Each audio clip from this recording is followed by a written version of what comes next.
കഴിഞ്ഞ പാർലമെന്റ് ഇലക്ഷനിൽ 20% അടുപ്പിച്ച് 19% മുകളിൽ 20% അടുപ്പിച്ച് വോട്ട് ഷെയർ ഉണ്ടായിരുന്ന ബി.ജെ.പിക്ക് ഇപ്പോൾ നടന്ന തദ്ദേശ സ്വയംഭരണ സ്ഥാപനങ്ങളിലെ തെരഞ്ഞെടുപ്പിൽ വോട്ട് ഷെയർ 14-നും 15-നും ഇടയിലേക്ക് ആയി കുറഞ്ഞു.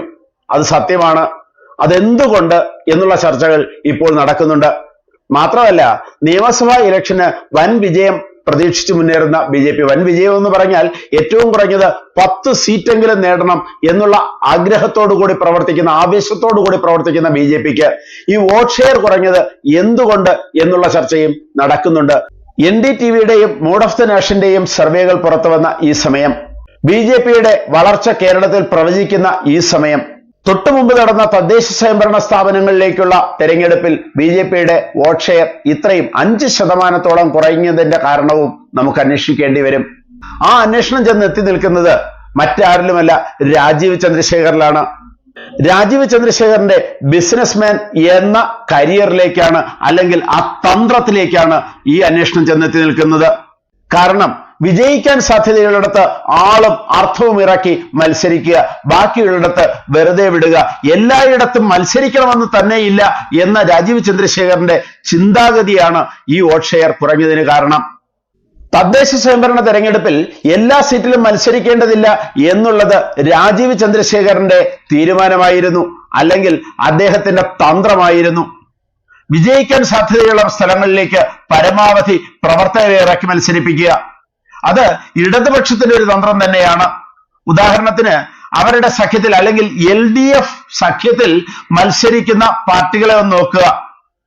നമ്മുടെ നിയോജക മണ്ഡലത്തിൽ RSP മത്സരിച്ചെന്നിരിക്കട്ടെ, അല്ലെങ്കിൽ CPI മത്സരിച്ചെന്നിരിക്കട്ടെ, ഈ മണ്ഡലത്തിൽ മത്സരിക്കുന്ന CPIയോ RSPയോ അല്ലെങ്കിൽ മറ്റേതെങ്കിലും ഘടകകക്ഷികൾ അവരുടെ ആളും അർത്ഥവും കൊണ്ട് മത്സരിക്കേണ്ടി വരും. അങ്ങനെയുള്ള CPMന്റെ അതേ തന്ത്രം തന്നെയാണ് രാജീവ് ചന്ദ്രശേഖർ കേരളത്തിൽ നടപ്പിലാക്കാൻ ശ്രമിക്കുന്നത്.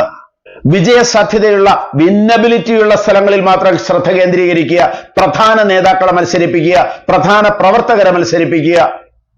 അല്ലാതെ പണവും അധ്വാനവും ശക്തിയും ഒന്നും പാഴാക്കേണ്ടതല്ല. വോട്ട് ഷെയർ വർദ്ധിച്ചതുകൊണ്ട് മാത്രം കാര്യമില്ല, വിജയിച്ചതുകൊണ്ടേ കാര്യമുള്ളൂ എന്ന അടിസ്ഥാന ശാസ്ത്രമാണ് രാജീവ് ചന്ദ്രശേഖർ ഇവിടെ നടപ്പിലാക്കാൻ ശ്രമിക്കുന്നത്. കേരളത്തിൽ ഇപ്പോൾ നടക്കാൻ സാധ്യത ഏകദേശം 36 മണ്ഡലങ്ങൾ എന്ന് പറഞ്ഞാൽ ബി.ജെ.പി ശ്രമിക്കുന്ന A ക്ലാസ് മണ്ഡലങ്ങൾ 36 മുതൽ ഏകദേശം ഒരു 50-60 മണ്ഡലങ്ങളിൽ വരെ പ്രധാന നേതാക്കളെ ഇറക്കി മത്സരിപ്പിക്കുക. തുടർന്ന് ബാക്കി വരുന്ന മണ്ഡലങ്ങൾ ഉണ്ടല്ലോ, 60 മണ്ഡലങ്ങൾ A+ മണ്ഡലങ്ങൾ, അല്ലെങ്കിൽ തൊട്ടടുത്ത് വരുന്ന മണ്ഡലങ്ങൾ, ബാക്കി 140-ൽ വരുന്ന 80ഓളം മണ്ഡലങ്ങളിൽ അത്ര ശക്തി കൊടുക്കാതെ, അല്ലെങ്കിൽ അത്ര ശ്രദ്ധ കൊടുക്കാതെ തങ്ങൾക്കെതിരാകുന്ന പാർട്ടികൾക്ക് എതിരെ വോട്ട് ചെയ്യിക്കുക. ആ തന്ത്രമായിരിക്കും ബി.ജെ.പി നടപ്പിലാക്കാൻ ശ്രമിക്കുന്നത് വരുന്ന നിയമസഭാ ഇലക്ഷനെങ്കിലും. എന്ന് പറഞ്ഞാൽ പാര കൊടുക്കുക, ഇങ്ങോട്ട് തരുന്ന പണി അങ്ങോട്ട് കൊടുക്കുക. താരതമ്യേന ബി.ജെ.പിക്ക് കൂടുതൽ ശത്രുവല്ലാത്ത സ്ഥാനാർത്ഥിയെ അതാത് മണ്ഡലങ്ങളിൽ വിജയിപ്പിക്കുക. ഒരു കാര്യം ശ്രദ്ധിക്കുക, 100 മുതൽ ഒരു 4000 വരെയൊക്കെയാണ് കേരളത്തിൽ വിജയിക്കുന്ന MLA-മാർക്കുള്ള ഭൂരിപക്ഷം. ബി.ജെ.പിക്ക് ഓരോ മണ്ഡലത്തിലും ശരാശരി 20,000-നും 30,000-നും ഇടയിൽ വോട്ടുകളുണ്ട്. ഈ പറഞ്ഞ 80ഓളം മണ്ഡലങ്ങളിൽ ഈ 20,000 വോട്ടുകൾ ഇവർ ശ്രദ്ധിച്ചാൽ ഇവർക്ക് കൂടുതൽ എതിരാകുന്ന ശത്രുവിനെ തോൽപ്പിക്കാനും, അല്ലെങ്കിൽ കുറഞ്ഞ ശത്രുവിനെ വിജയിപ്പിച്ചു വിടാനും കഴിയും. ആ ഒരു തന്ത്രം ബി.ജെ.പി ഇപ്പോൾ നിയമസഭാ ഇലക്ഷന് പരീക്ഷിക്കാൻ സാധ്യതയുണ്ട്. അങ്ങനെ പരീക്ഷിച്ചാൽ കേരളത്തിൽ തൂക്ക് നിയമസഭ വരും. തൂക്ക് നിയമസഭ കേരളത്തിൽ വന്നാൽ അത് ബി.ജെ.പിക്ക് ഗുണം ചെയ്യും. അത് LDF-നും UDF-നും അല്ല ഗുണം ചെയ്യുക, അത് ബി.ജെ.പിക്കാണ് ഗുണം ചെയ്യുക. കൃത്യമായി ജനങ്ങൾ ഒരു മാറ്റം ആഗ്രഹിക്കുന്നുണ്ട് കേരളത്തിൽ. LDF, അടുത്ത UDF, വീണ്ടും LDF, അടുത്ത UDF, ഈ രീതിയിലാണ് കേരളം ഭരിച്ചുകൊണ്ടിരുന്നത്.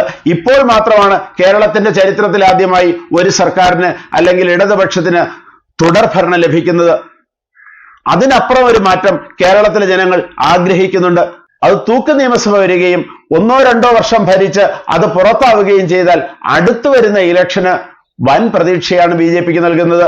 ഈ ഒരു തന്ത്രം ഇപ്പോൾ ബി.ജെ.പി പരീക്ഷിക്കാൻ വളരെ സാധ്യത കൂടുതലാണ്. കാരണം ഇപ്പോൾ ബി.ജെ.പിയെ നയിക്കുന്നത് ശരിയായ ബിസിനസ്സുകാരനാണ്. എവിടെ എങ്ങനെ ലാഭമുണ്ടാക്കണമെന്ന് ആ ബിസിനസ്സുകാരനറിയാം.